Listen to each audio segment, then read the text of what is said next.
Arteta! What a strike! What a screamer!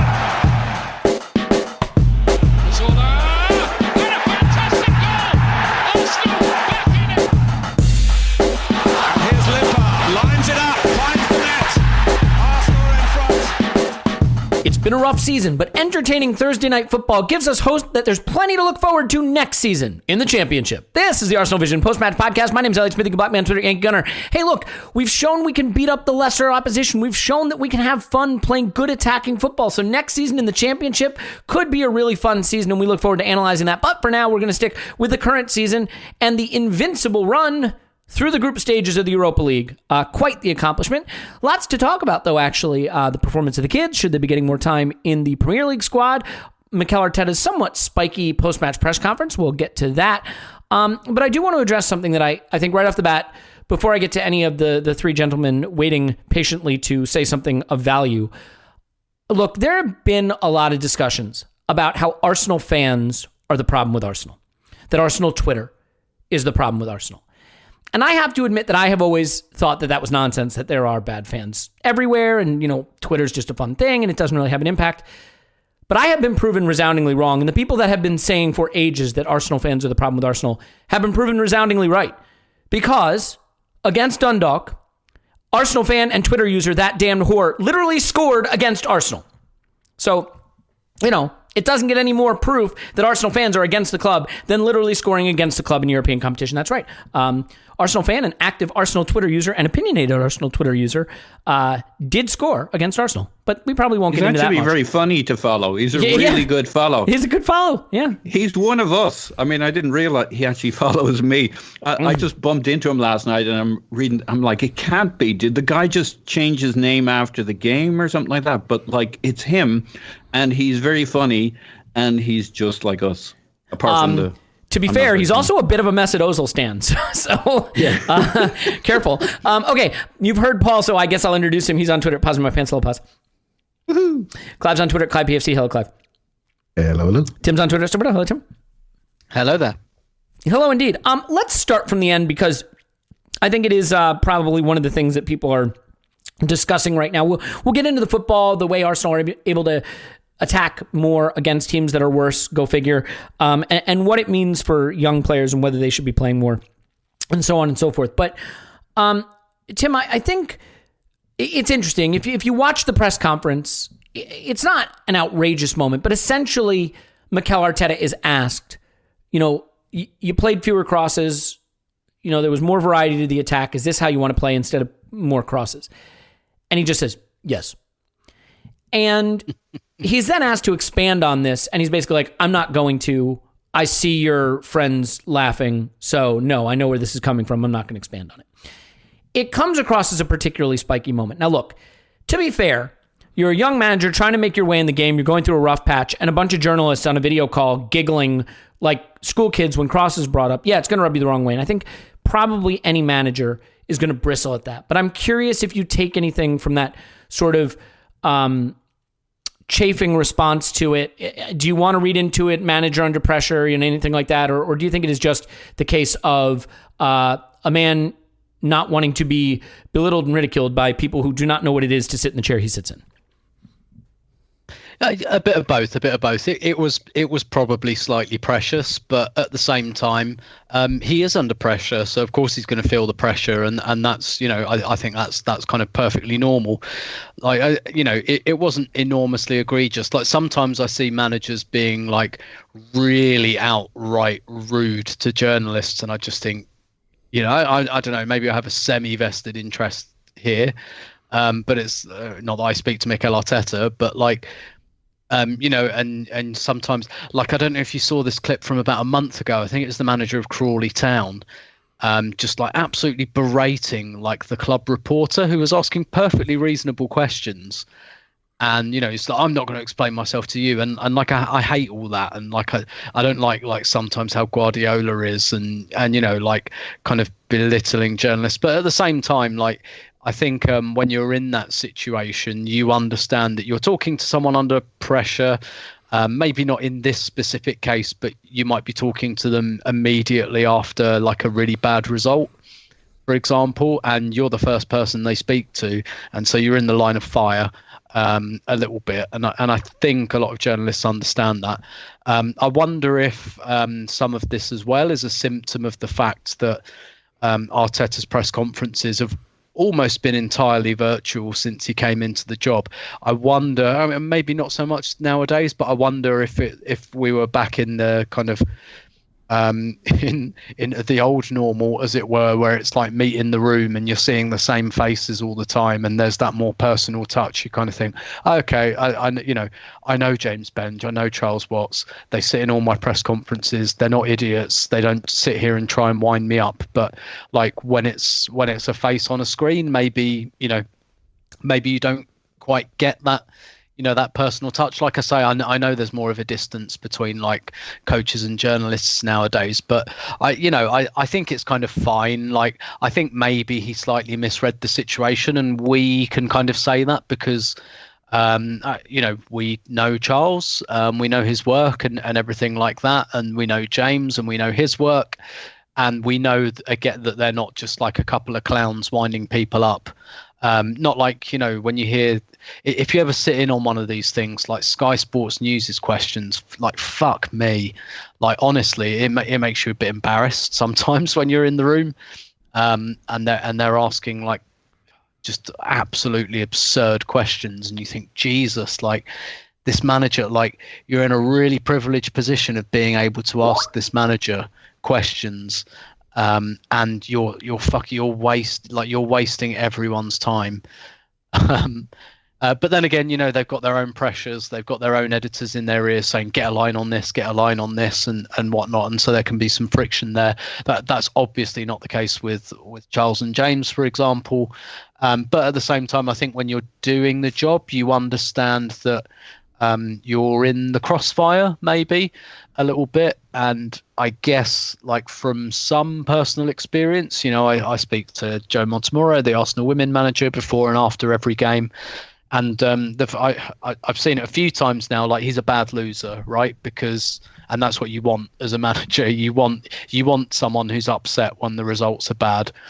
And I remember speaking to him, I think maybe after the first bad result he had as Arsenal manager, like a defeat to Chelsea, and I'd never seen him be like really short before, and be visibly angry.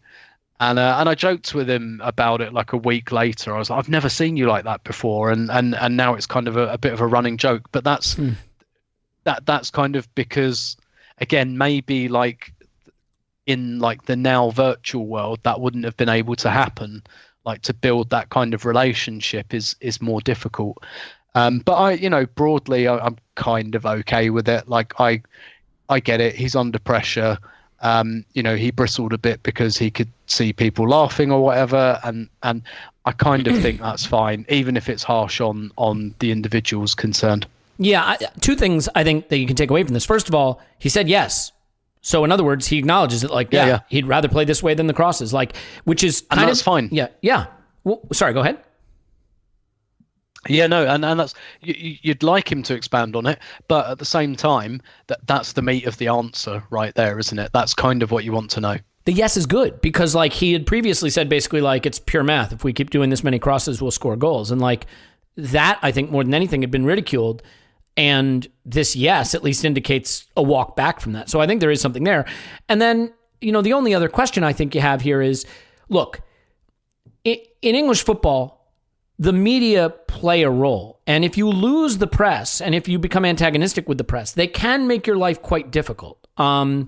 Maybe less than it used to be as fans get more of their news and content directly from other fans or from less traditional sources. And I think that's a positive thing, not just because we'd like to be a part of that culture, but because, I think it means that vindictiveness and agenda become less effective in this environment. But I definitely think if you lose the press and you make an enemy of the press, you make your life harder. So, I don't think he wants to go down that road. But Paul, do you want to briefly add on this? I don't think it is anything major, but it was noteworthy in that it was something that we hadn't seen a lot from him before. So do you have a quick thought on it?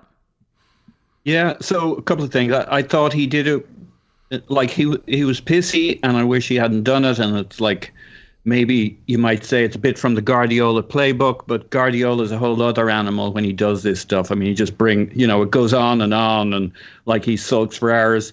Arteta has his own style, so he did it with a smile. He kept it short.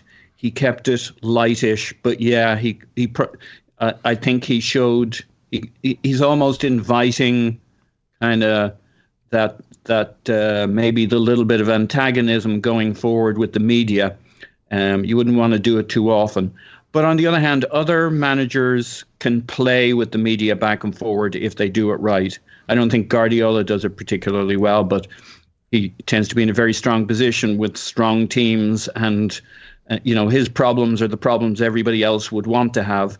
Arteta's on a much stickier wicket, so he's got to play that game very carefully. But if he's good at this, and we don't know, he has the personality and the communication skills, and I think the quickness of mind to be able to turn these kinds of situations, like from time to time Wenger could. He didn't always manage it brilliantly. Sometimes he could get overly pissy and not in a way that he might have wanted. But Ferguson could use the media back and forward, but he tended to be in a strong position when he did it. So I guess it depends going forward how Arteta does this stuff. This wasn't. I don't think this was super helpful for him, but I think Tim touched on something, which was it seemed like he was primed for this. I think Charles Watts is like being savaged by a cuddly sheep, in that he's a respectful and friendly audience here. He couldn't have asked it in a nicer way, and Arteta was from the get-go. I mean, I don't think he might have spotted stuff on the Zoom, but that can't be it. I think it was the 97 headlines and all of the coverage and all of the media and all the punditry afterwards going at him for the crosses. He was pre-stung before he got into this. So it was something he was waiting for, and he probably intended to handle it slightly different. But I think this happened before the press conference. Charles was just the unfortunate fellow to ask the question and wasn't helped by a few people smiling and nudging on the Zoom. So, but that's the nature of the beast. He's going to, if he finds this tough, it's probably going to get a lot tougher over the next few weeks. So he needs to maintain his calm. He needs to look like he's in control, whatever's going on the pitch.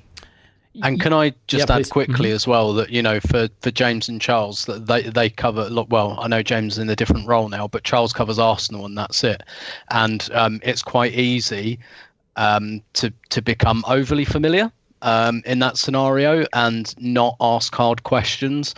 They both asked, whether you want to call it a hard question, they asked the question that we all want to know about, right? Because they're tuned into what the Arsenal fans are talking about at the moment. And not just for their professional curiosity, they know what Arsenal fans are talking about. And they asked a question that was perhaps difficult for Arteta to take. But, I guess I just want to speak up to their professional integrity on that, because it's not easy when you speak to the same manager every week and perhaps you like him and perhaps you have an affinity to the team, but you've still got to ask the tough question. And they still did it. Yeah, well, and Clive, I want to give you a whack at this, and we're probably giving it more oxygen now at this point than is warranted necessarily. But I think, Zoom decorum is an interesting thing, right, guys? Like, if you're sitting at a press conference live with the manager right in front of you, not to snicker, giggle, guffaw, chuckle at a question that might negatively reflect on the manager. But when you're sitting at home in your pants and you forget that the camera's pointed at you and he can see you in gallery view, someone asks about crosses and you have a little snide giggle because you don't necessarily realize he's looking at you, and suddenly 7 or 8 journalists have giggled in the gallery view, and yeah, that's going to really aggravate the manager, and something that unlikely to happen in person. So I wonder if that dynamic played a role. Clive, let's get to the football soon. So a quick final coda on this topic. I'll link it into football. I think I've listened to almost every single one of these press conferences since Arteta's come along, because they're actually interesting again. And what you find out is you get different quality of questioning, as Tim alluded to. I did that Tim alluded to thing again. Tim alluded to earlier. You get your guy from Sky, you get that guy from Haters. I'm sorry, no good. Charles and James they ask good questions. They ask football questions sometimes, tactical questions, which I think he enjoys answering. But I think the way that Arteta spoke about crosses last week, I think has been misconstrued significantly. Someone asked him and said, if you put this many crosses, it's a good thing. And he said, look, it's pure mathematics. That's a good thing. He didn't talk about crossing types. He didn't talk about this is going to be the way I want to play. He didn't talk about crossing positions, what's going to happen in the box. He didn't talk about any of those things. We've all spoken about it. We've all took those words as this is the style he wants. We've gone and wrote a million articles on crossing, statistics, where we are in the league. We've become crossing experts.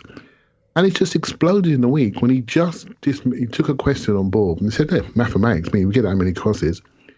We're gonna start scoring goals. On that glib statement, he's absolutely right, because we're up the pitch, we'll be having more touches in the box, blah blah blah.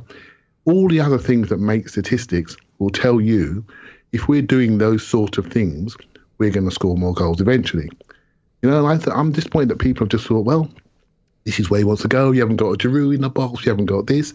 We've completely ripped apart a glib statement, which I listened to, and made a massive story out of it.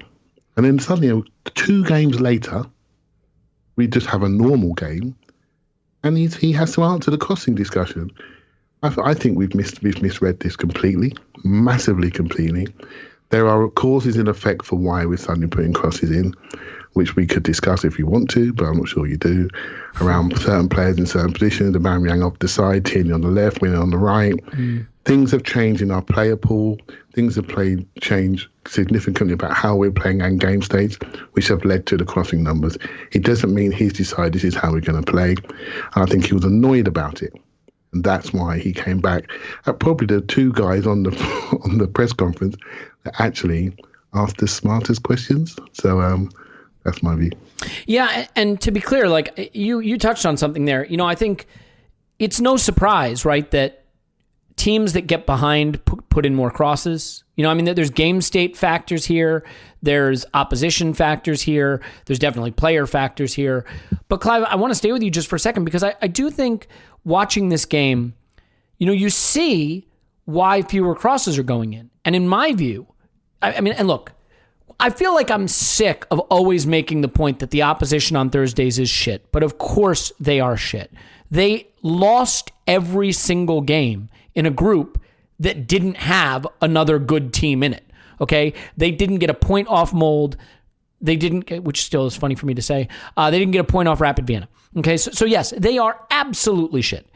But the thing that I feel, Clive, is that when you look at the way we play on these Thursday night games, we are able to get our midfielders, and especially our more attacking midfielders, closer to the box.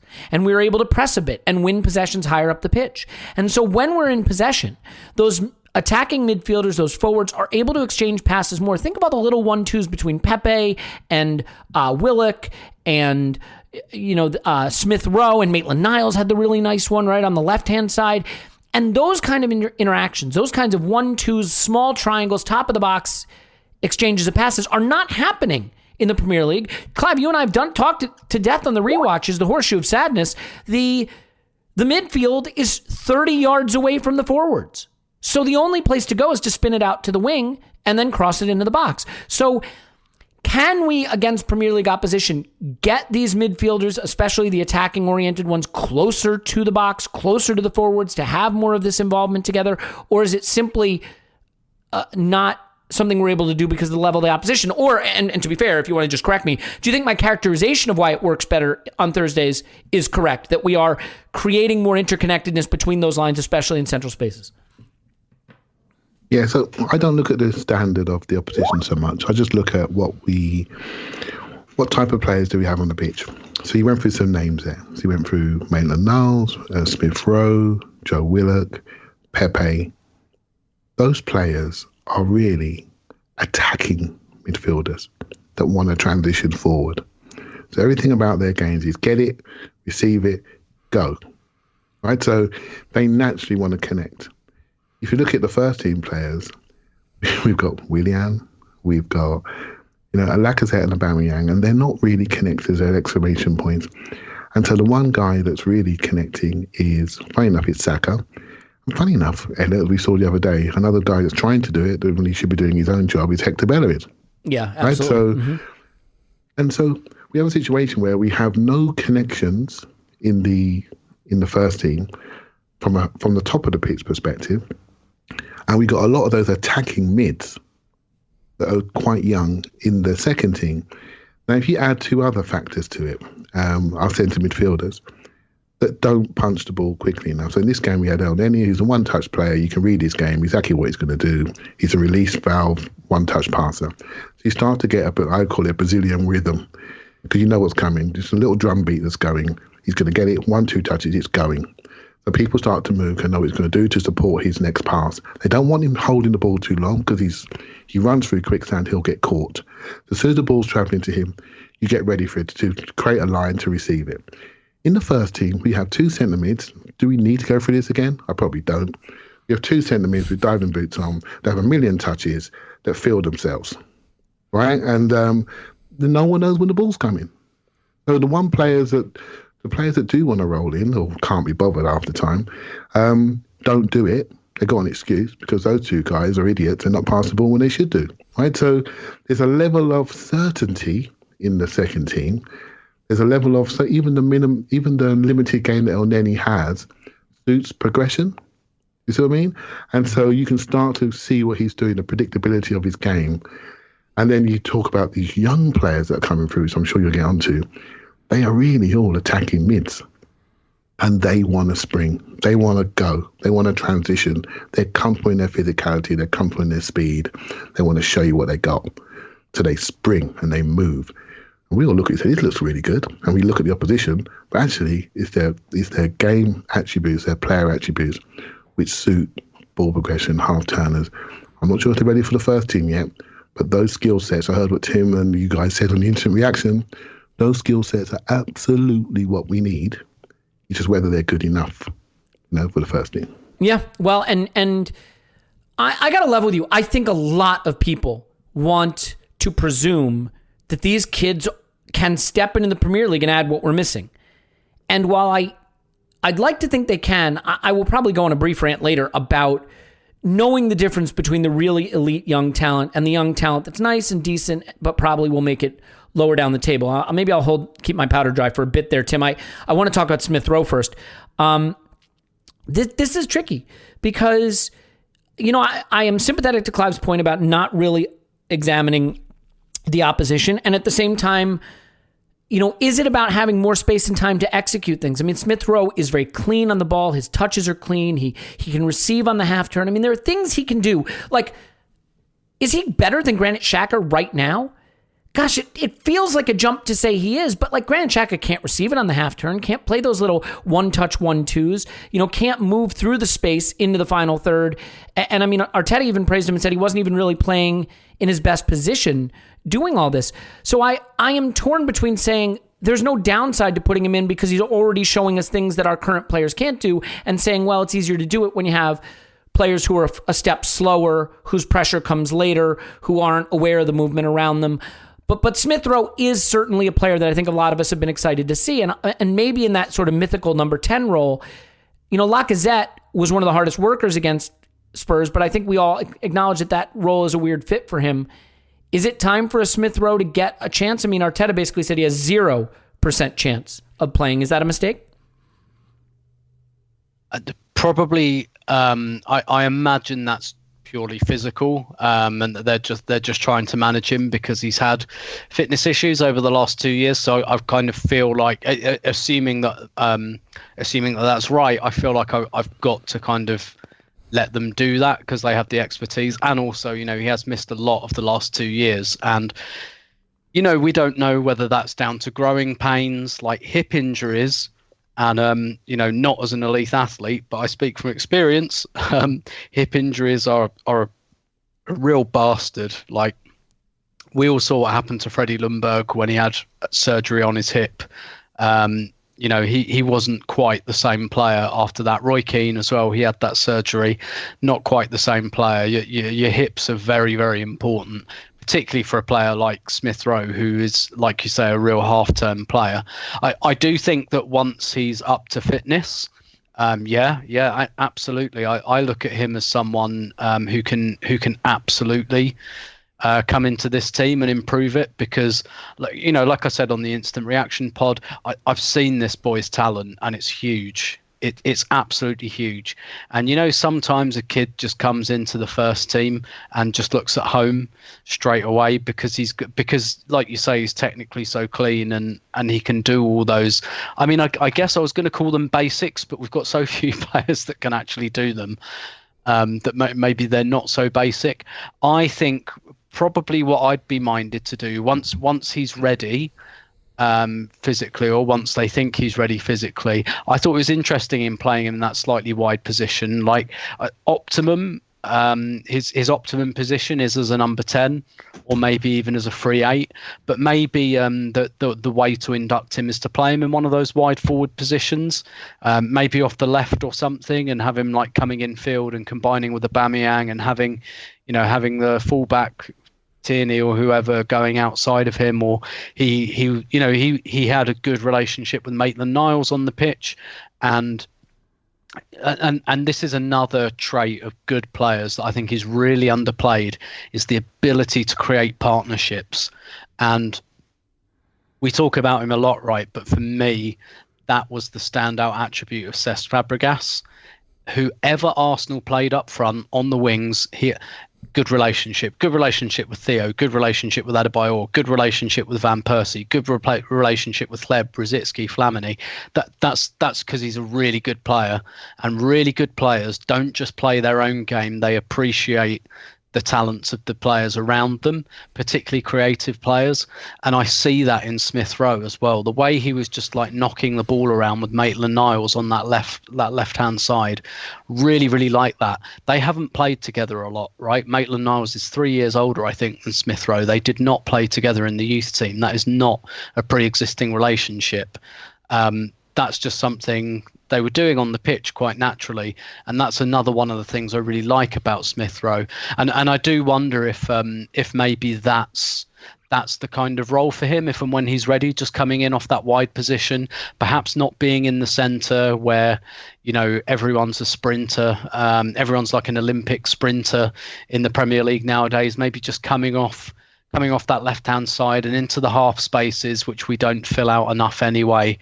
I think that's maybe where I'd like to see him first, before we risk his body in the centre circle a little bit. I think that's the way I might manage it. And you saw in the game last night, he was playing from the right, but I mean, he was popping up all over the place.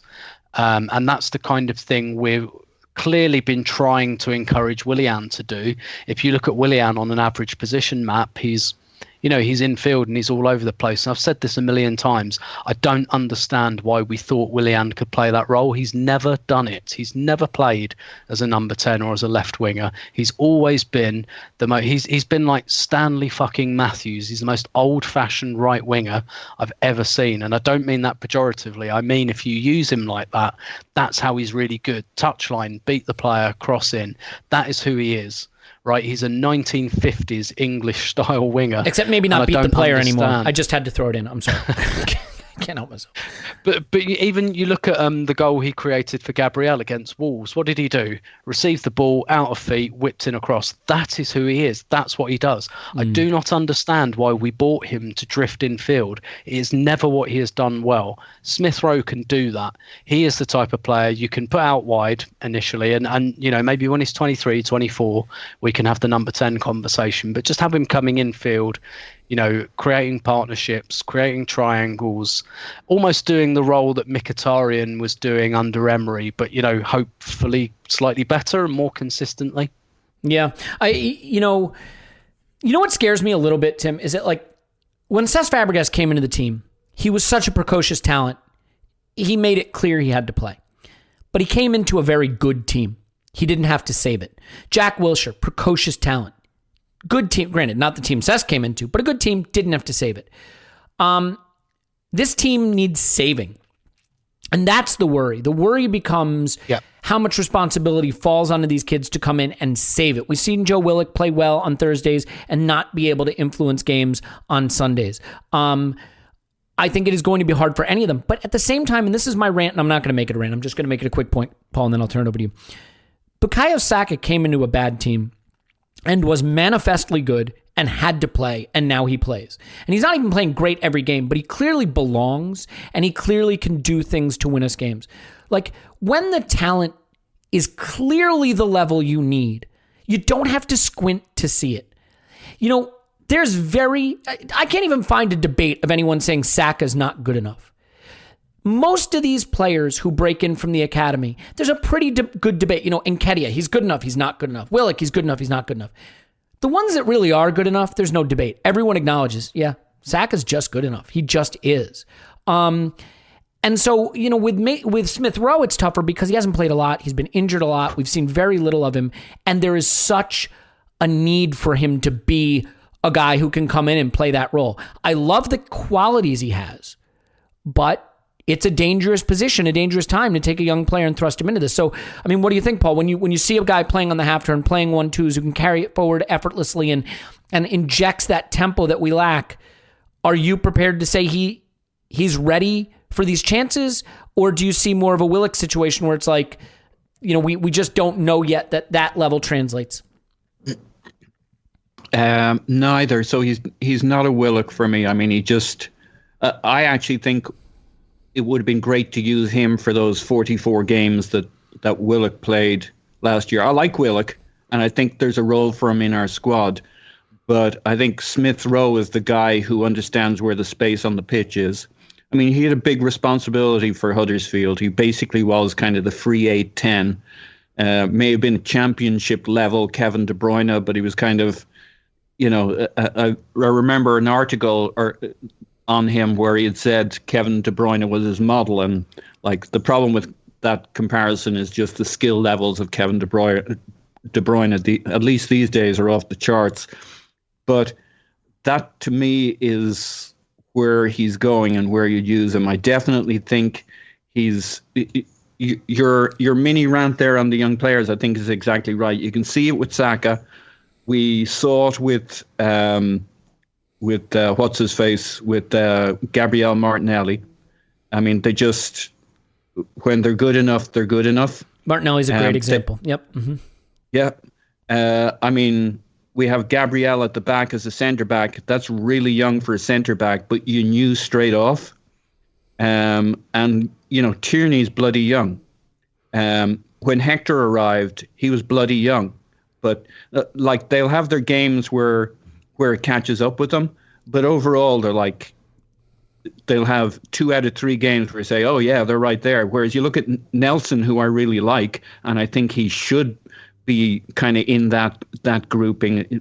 He's had so many games where you needed the subtle eye to see that he was having a good game kind of thing, but you could debate it back and forward. So I do agree. There's a group we have where you get into these long debates as to whether they're good enough or not, and then you have this smaller group where you see them on the pitch and they belong, and they have something that even the senior players don't have. I think Smith Rowe is in that category, but we'll have to wait in time. I think my spot for the future, I think when Miguel Aziz gets a run in a year or two, you'll suddenly see a guy on the pitch, in the area pitch, that we're desperately crying out for what he has. Now, I haven't seen, there's only so much you can see on the internets and on the Arsenal side and the under-23 games, but every now and then you see one, you say, holy shit, there it is. And but more to your point,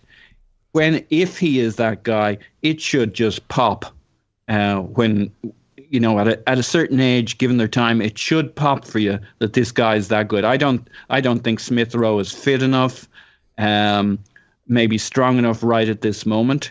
And Arteta's got this dilemma that what he needs in this team is a whole bunch of legs, and he's got none, and all the legs are owned by these young guys who are not quite ready. Your Willocks, Smith Rowes, Maitland-Niles, who is ready, but we're not playing him where we need him.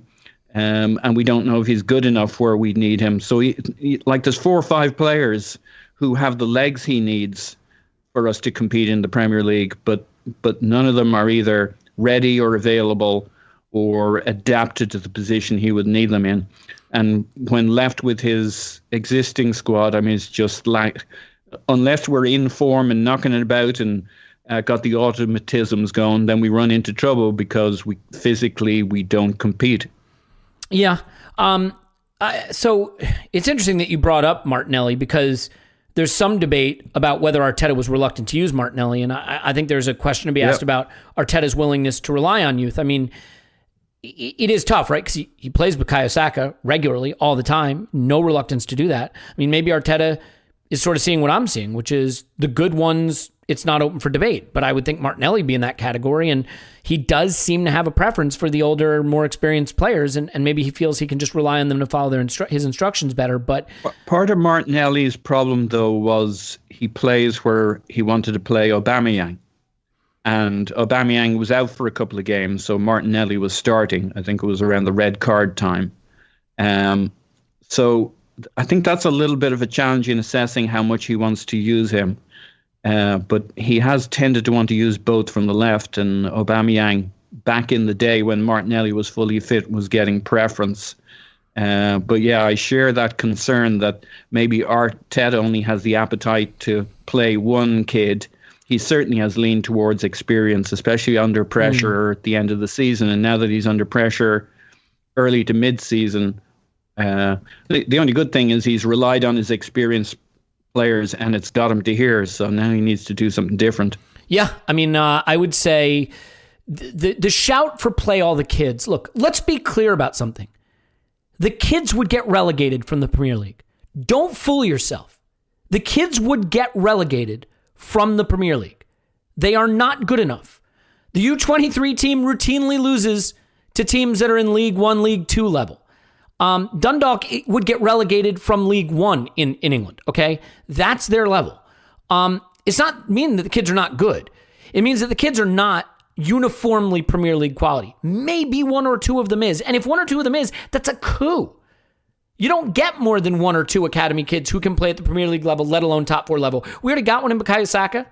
Martinelli's not an academy kid, so he doesn't count. If we get one more, if we get Smith Rowe, if we get someone else, that's a coup. But no, the kids are not going to fix this. Now you can say, could it get worse? I mean, we are not going to go down, but we're close enough now that if you turn this season over to the kids, it's not out of the question at that point. I mean, I just think that's not a solution. You've got senior pros who are going to be pissed off, who are on big wages. You can't just say we're going to turn the team over to the kids. That's not a solution. So, but do you need to integrate? Can I just add on that? Oh yeah, Sorry. please do. Please, yeah.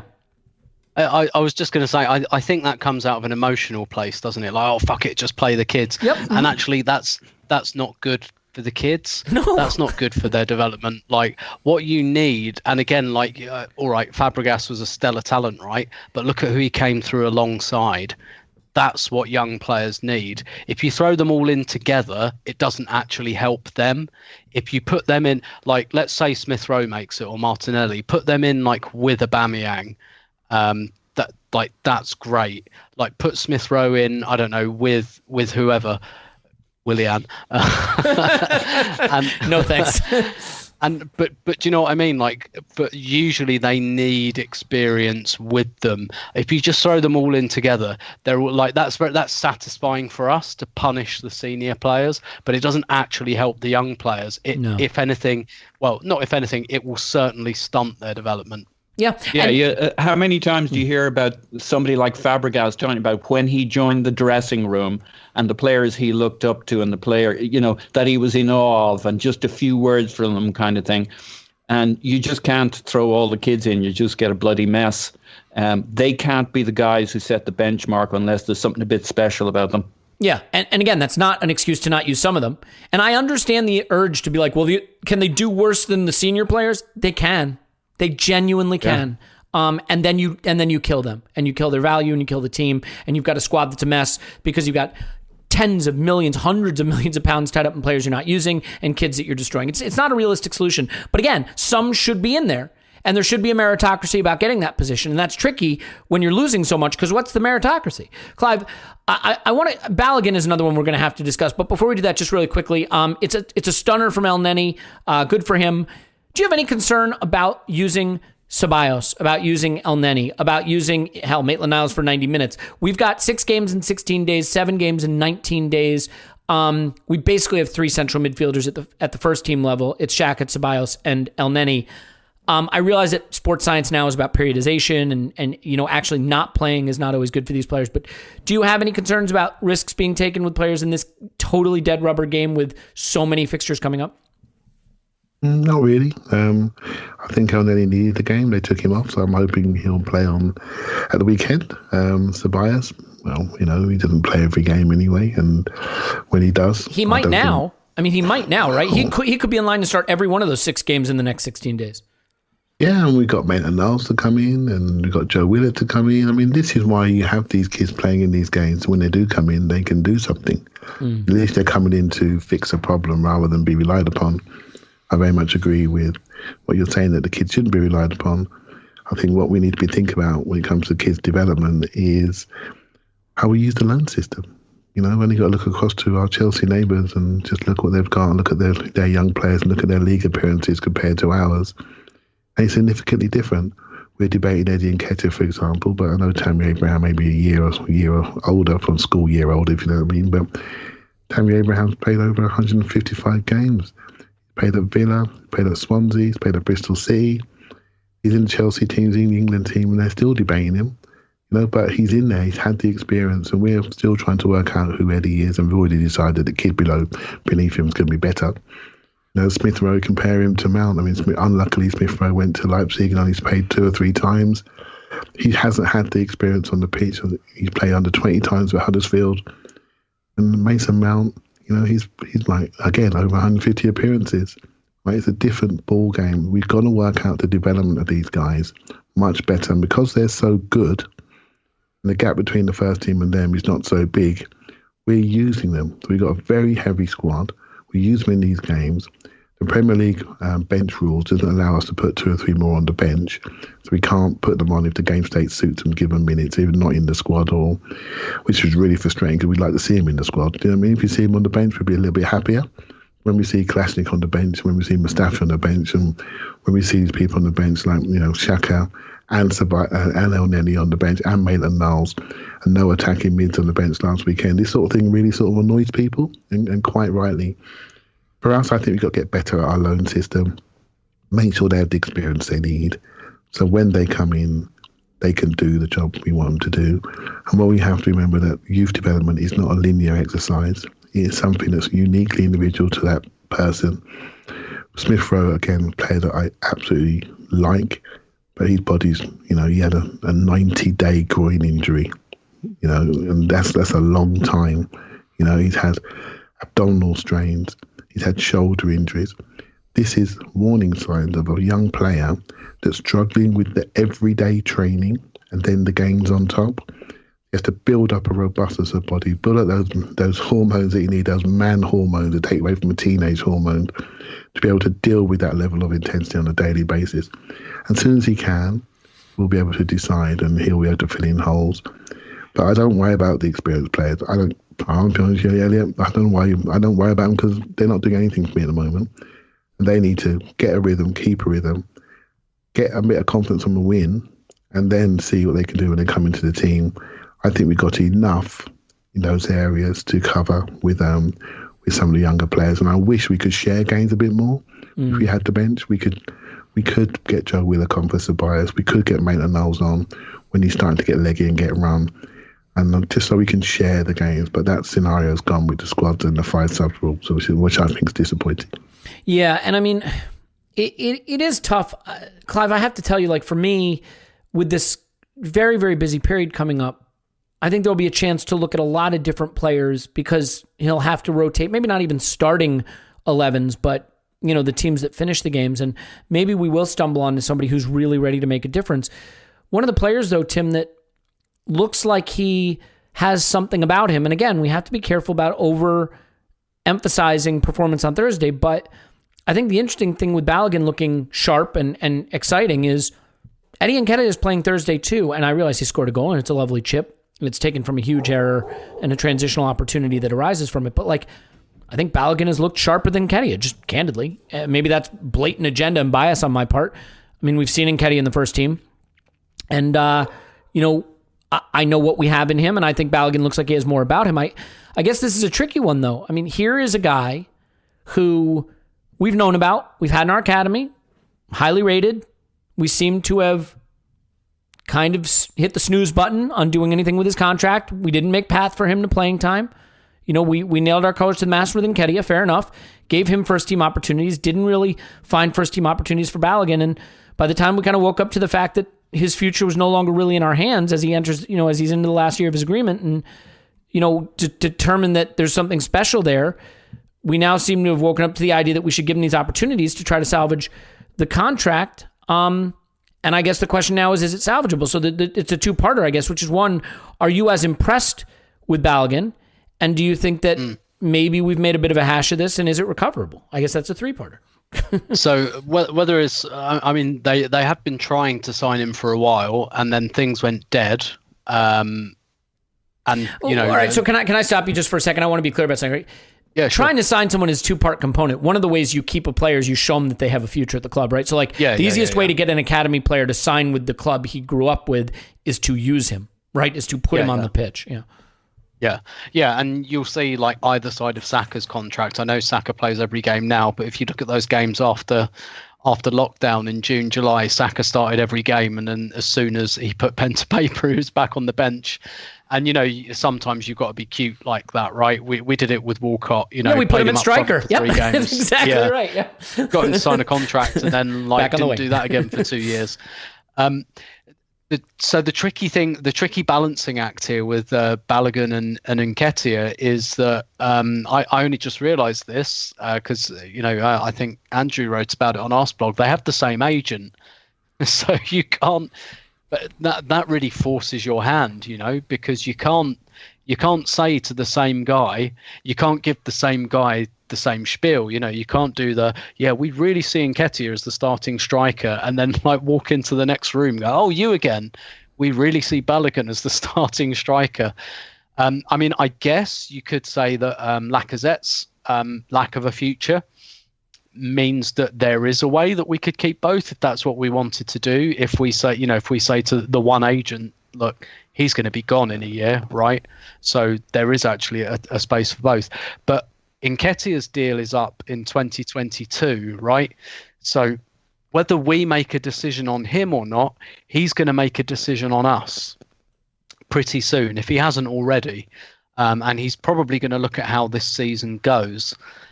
And really, on one hand, I kind of flip-flop on this because there's a part of me that thinks, are we just looking at Balogun as the shiny new thing? Like, Nketiah's got 5 goals in the Europa League. He's got 5 goals this season. I think at least one of them's been in the Premier League against West Ham. And I appreciate he's a bit older, but I think to myself, God, can you imagine if Balogun had scored 5 goals this season? A late winner in the Premier League against West Ham, 4 goals in the Europa League, we'd be saying, my God, this guy is fucking good. And I appreciate that there's an age gap there, but I wonder if a little bit we're kind of saying, oh, this guy's good because he's new. However, there is still the age argument that he's a couple of years younger than Eddie. Also, I just think it kind of looks like from the limited amount I've seen of Balogun, he has a bit more to his game.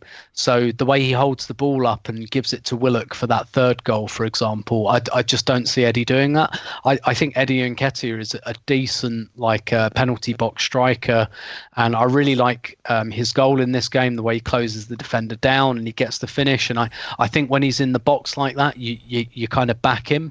As soon as he charged that defender down, when I was watching, I went, yeah, he's going to score here. He's because done that exact thing before, hasn't he? Charged it down, controlled it, and I think he controlled it into the net, in fact. Yeah, he's got nice soft feet in the area. Yeah. He's kind of tidy outside the area. I'm not sure he's outstanding outside the area. He's tidy. What I like about him in front of goal is he finds a way. He's got a variety of different finishes. He's quite instinctive like that. The question with Eddie is, has he got it in any other area of his game? Can he do the joining the play together, moving wide, moving outside the box and linking? I'm not that sure. I'm not entirely. We certainly haven't seen that yet. And if you haven't got that, then you've got to be like Aubameyang, and you've got to be just amazing at getting in the box and scoring. Whereas Balogun looks like he's got a little bit more of that, maybe that physical presence, maybe that, streetwise in areas that don't just involve putting the ball in the net. I mean, I haven't really seen enough to say that absolutely emphatically, but he does look a bit like a slightly better fit. Whereas with Eddie, he kind of has to score. That's the thing with Eddie, because he doesn't contribute enough in other areas of the game. He has to score a goal.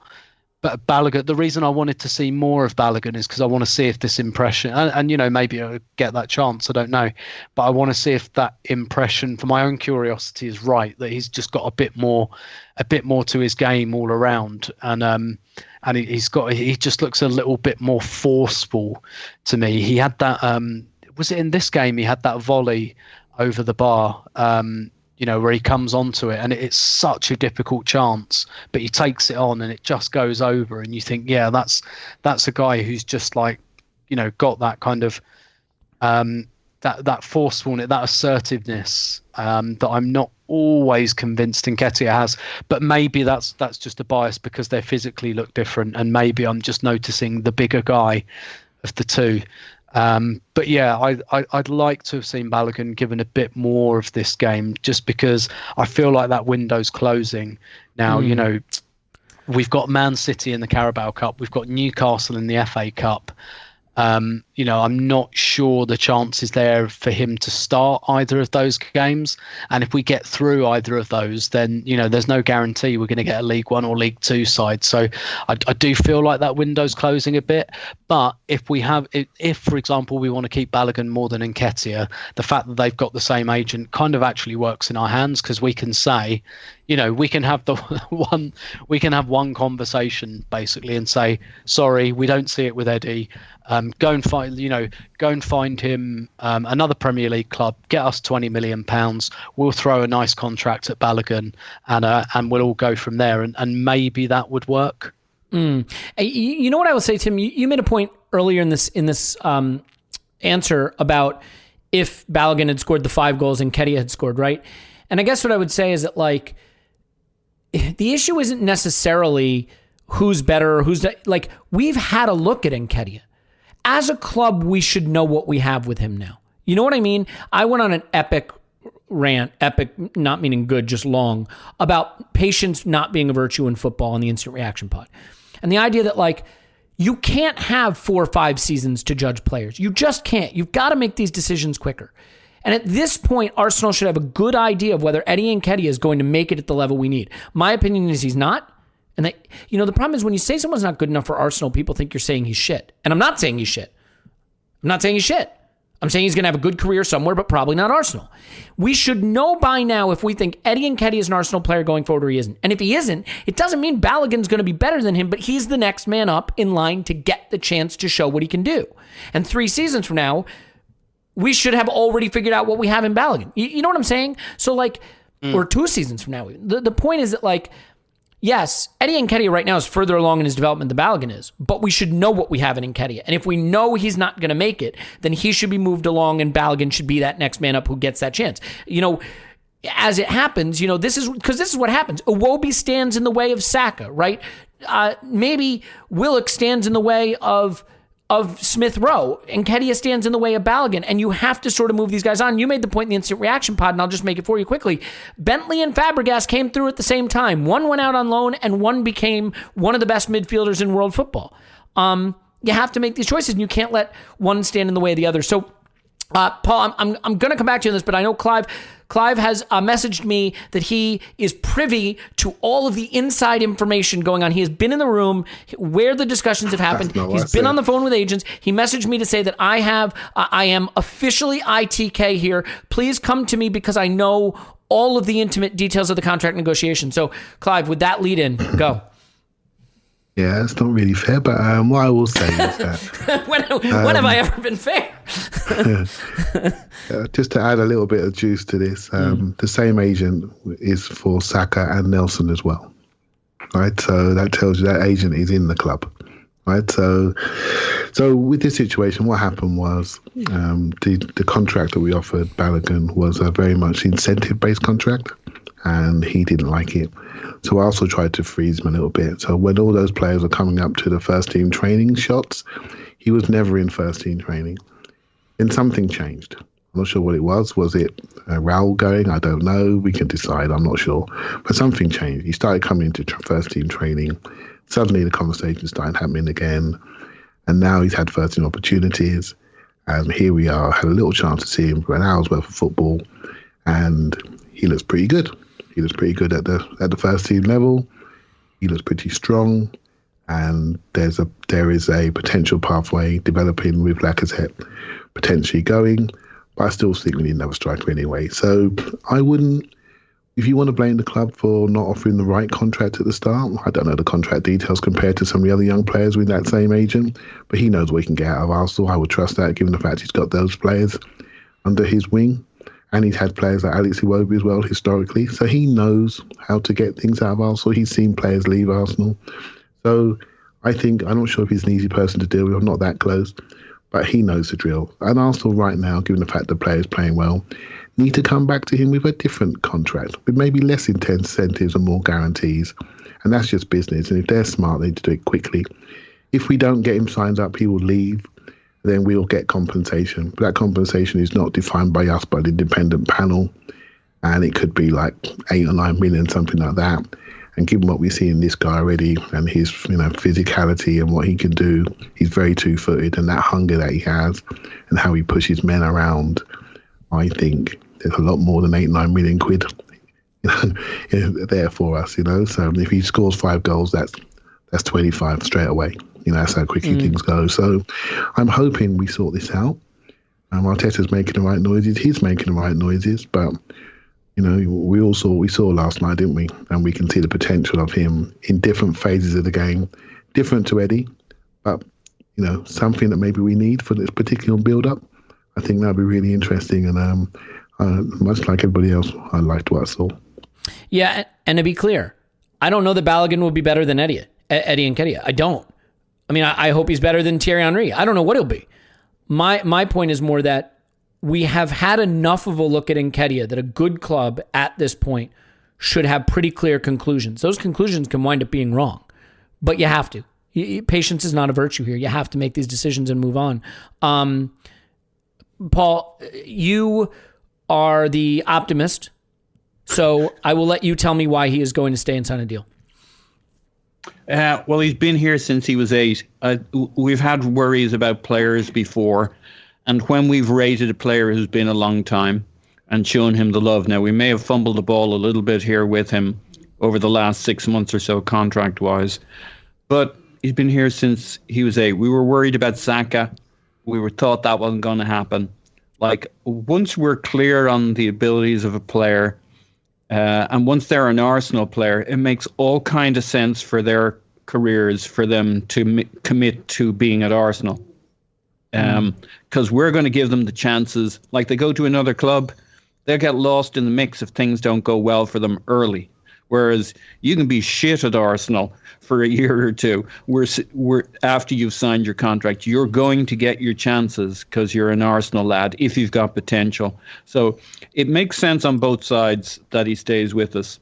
I also think the fact that he happens to have the same agent and the fact that Tim's concerned over them getting the same pitch, that the spot's there for them. I don't think it's much of an issue here because they're not doing their contracts at exactly the same moment. I think Balogun, the pitch to Balogun is that spot that's there for Eddie is there for you too. You're both going to get to play. You got a year or two more on Eddie, but it's there. We've got Aubameyang. Nothing else is nailed down. You two guys could be our starting forwards in 2-3 years time if you're good enough, but certainly that other striker role I mean, do you think Balogun doesn't fancy you right now? I mean, if we're looking at Eddie and saying good but not great, kind of coming out as average for a team at this level at the moment, maybe he'll get better given a bit of time. Well, Balogun's looking at that saying, holy shit, I'm way better than this. Because that's what an 18-year-old thinks when he's looking at football. It all seems so easy. He knows what he's done before. He thinks he knows what his future looks like. He thinks he's fucking great, and we think he might be too. And he's going to look at this and see nothing but opportunity. Tell him that him and Eddie are competing for that spot. He'll be all over it. No. Eddie should look at it and say, yeah, I can handle that competition. Even if he hears about those conversations, no bother to him. I mean, competition's what it's all about. He's already competing with Lacazette. Lacazette will be gone in the summer. There's a way of phrasing it that says, we have at least one spot here, boys. Be good enough. It's not down to him or Eddie. If they're both good enough, they're both going to play a shitload. Just go and be good enough. The club will support you. You'll get your chances. I do think Balogun might be a bit special. I haven't seen a huge amount of him. I think we all struggle to see too much more than the minutes you get online through Arsenal. But, he does have that bigger frame and more athleticism, and he offers something a little deeper. If we were the kind of team that created lots of chances and we need somebody to finish in the box, Eddie is superb at just drifting into that pocket where the ball's coming in, sensing where the opportunities might be. But he's not physically, if he had Tammy Abraham's physicality, you'd have a whole other player for us there, but he doesn't. He's a little smaller, a little slighter. He's fast, but not super quick. Until we become a team that's trying to find somebody to finish off all those great chances we're creating in the box, Eddie is limited from going from being a decent player to becoming a really good player. I think Balogun offers us much more physicality and power and a lot to his game. I just think he's technically better. I think he's a technically cleaner footballer in terms of his touch, his control. Look, I think if Eddie's staying, then Balogun's gone. And if I were Balogun's agent, I would not keep him at Arsenal because why? The position's there. I don't want him at Arsenal if I'm his agent. I'm not, as an Arsenal fan, I hope desperately he stays. Yeah, go ahead. Eddie could be it'll all get sorted out next summer. I mean, exactly. Lacazette's gone. I doubt that we will go into next year with Eddie being our number 2 striker unless he's really established himself. So you think he'll be sold? There. Look, if he's going to be sold, then yeah, absolutely, Balogun should stay. I mean, if the club says to him, we're probably going to move on from... Yeah, just to be clear, if the club says to Balogun, our plan is to sell Eddie and Nketiah next summer... They're not going to tell him that. Well, I mean... They're going to say they got to tell him something. There. No, they got to tell him... Clive. He's going to look at Eddie and say, I can take that position. That's all I got to say to him. That spot is there. He's not going to get a better offer at another club. Oh, I disagree. Why? I think they see something we don't? No, I think there's a club that can... I think there are clubs that can offer him more paths to playing time. Like, because here's the thing. If you're an agent, look, he's going to be 20 years old. And so... but who would offer him a better deal? I can... A better situation. I can answer it for you if you'd like. He can sign a free and make more money at a club in Germany and play a lot of football and do what Jadon Sancho did and turn himself into a £50 million footballer. No. And he's not Jadon Sancho. How do you know? I mean, if he's that good, we'll be starting him next year. Well, why isn't Jadon Sancho playing in Germany? Jadon Sancho and him have the same agent. Yeah, he's gone. He's gone. Just clearly he's gone. Clive, go ahead. What do you got to add? No, I'll just say it's a pathway discussion, isn't it? Yes, exactly. This is where we need to get better. We need to get better because what we should do, we should sign him on a 4-year contract and get him out on loan straight away. He'd had 3 games of adult football. One was 10 minutes, two 10-minuters and one 60-minute. 3 games of adult football. We can all see the potential. Get him out on loan real quick. Get him out on loan. We've got Martinelli coming back. We've got Eddie in the background, and I think his decision time's coming because his contract will have a year to go next summer. So we need to buy another forward. Let's be honest, we need another forward. Get him out on loan. Build him. When Aubameyang hits that age curve, Elliot, we got the player ready. You mean the one he's on the wrong side of already? The one he's on the wrong side of right now, where he says, but you never told me that before, Elliot. Why didn't you get that through to me? Sorry, right? So I think, but that's it. That's your Aubameyang replacement right there. But you need to play him somewhere. You can't have him in your under-23s playing with children. You need to get him playing against men, because that's the sort of guy. You see his body shape. Don't play him with kids. Youth football is over for him. He's got to get out on loan real quick, play with men, develop those appearances, and then when he comes to Arsenal, he comes back and he gets number 9 shirt on his back, and that's it. He's playing.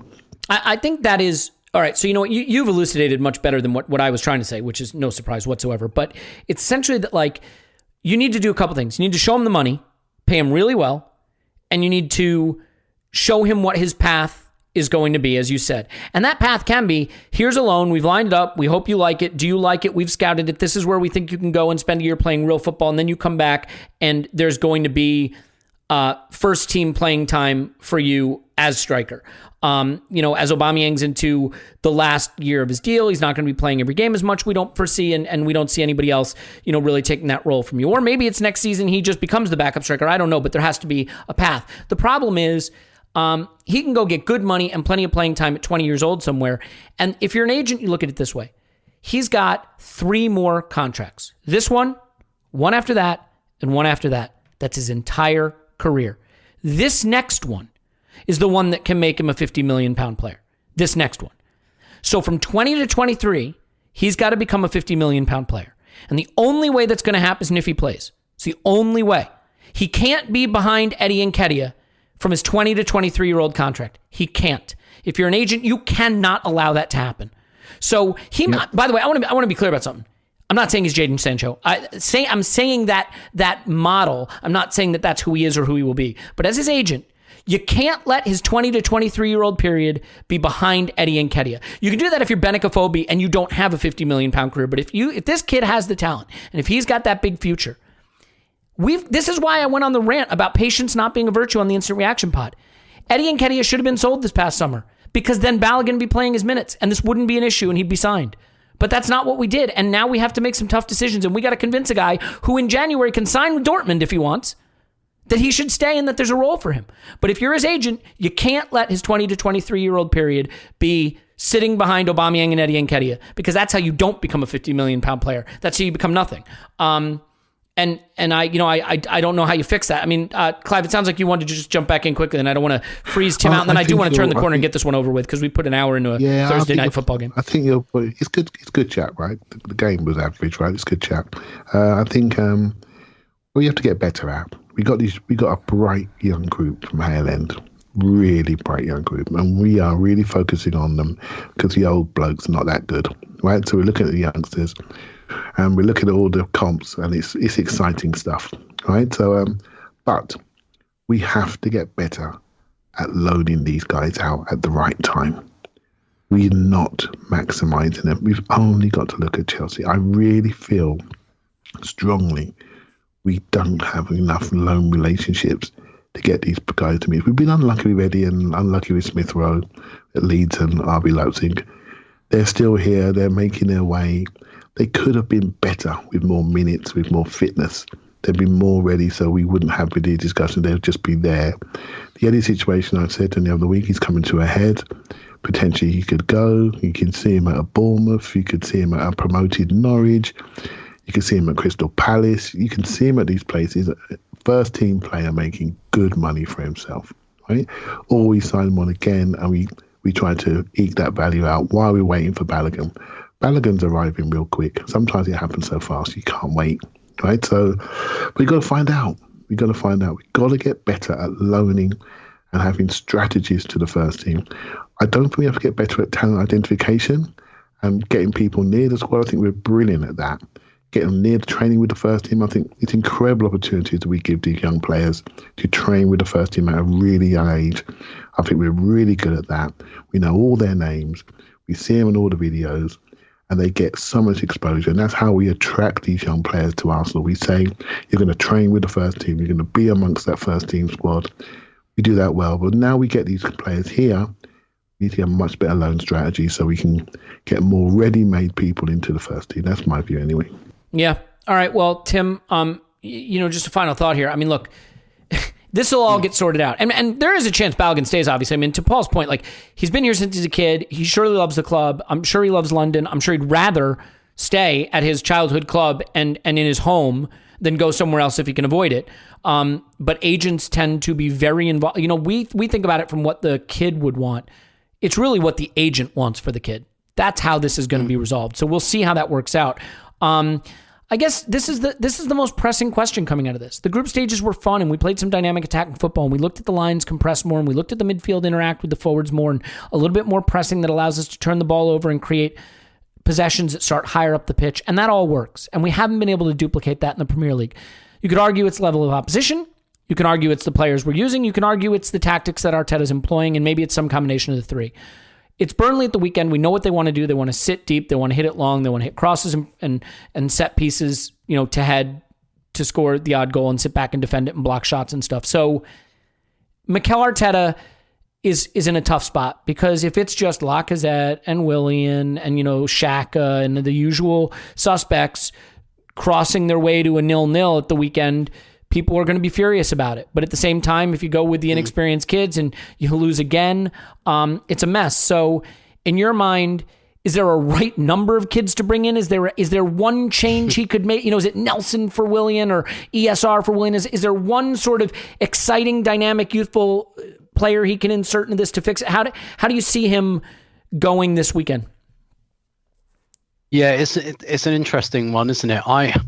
I think he'll largely go with the experience again, not least because we're in a tough spot, and Burnley, whatever you think of Burnley are one of the oldest teams in the Premier League, right? They've got, I think they might be the oldest now. It was Palace last year, but I think Palace brought some young players in. So I think I'm right in saying Burnley are the oldest team in the Premier League, and we know what they're like. They're big blokes.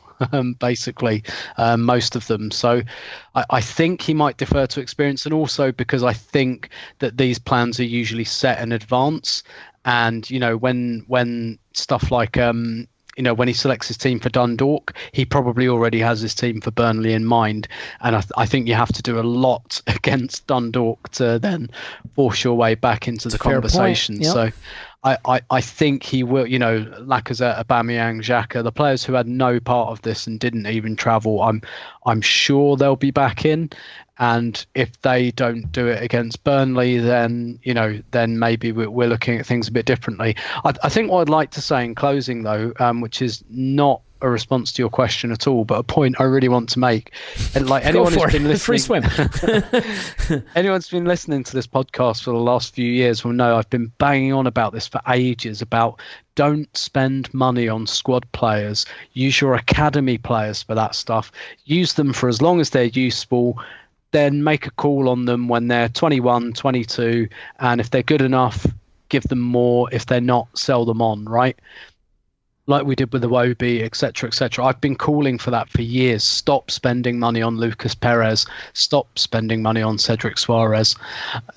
Stop doing that. Use the academy kids. Use them for as long as they're useful. And I know this sounds a bit heartless. It's so smart. but as soon as they're not useful, move them on, make a decision about them. We got through this Europa League group with 18 points out of 18. We troubled Aubameyang for 20 minutes in this, right? And look, there aren't many other important Arsenal players, but basically we didn't have to trouble the first team at all. We played the kids. They played well. They've all got Willock scored goals, Nketiah scored goals, Balogun's got goals. We left the important player, singular, at home for most of it. We didn't get any injuries to the important player, important players. This is exactly so, and of course, naturally, we've been turning the discussion outwards and saying, right, okay, but what can the young players do in the first team? And that's because the first team's playing rubbish at the moment, right? But this is exactly what should be happening in the Europa League group stage. Give the time to the kids. They got 18 points out of 18. Everyone else has had their feet up. those young players now, they've boosted their credibility a little bit. People think a lot more of Joe Willock now than they did in August, for example. And that is exactly how this should be running for while we're in the Europa League particularly. Do not spend money on squad players. And, and like you say, if Nketiah is out next year and it's Balogun playing these games, if we're back in the Europa League next year, great. Like, absolutely great. And if in 2 years Balogun doesn't quite make it, and keep churning it like that rather than spending like 10-15 million pounds on average players. And so I guess that's a bit of credit that I want to give the club / Mikel Arteta. I'm not sure that this was a strategy born out of anything other than, oh fuck, we've been out of the Champions League and we can't spend 17 million on Lucas Perez anymore. And, necessity is the mother of invention. But this is what we should have been doing, in my view, a long time ago. And for me, even if they're not young players, your squad players should turn over quickly anyway, because if they're not playing, they should want to go. When you get the problem is when you get squad players who are happy to sit there on their contracts and not play. And I think there's less of a risk with that with young players. 21-year-old Eddie Nketiah this summer is not... in my view, he is not going to go, I'm going to sit it out for one more year at Arsenal. Actually, life's comfortable, because he's not established. He's 21. He's going to go, no, I'll go to Crystal Palace. I'll go to Brighton. I'll go where I need to go to play. And that is what we should be using the young players for. And to your point, Elliot, if 2 or 3 of them go on to do more than that, brilliant. Yeah, and it doesn't hurt you.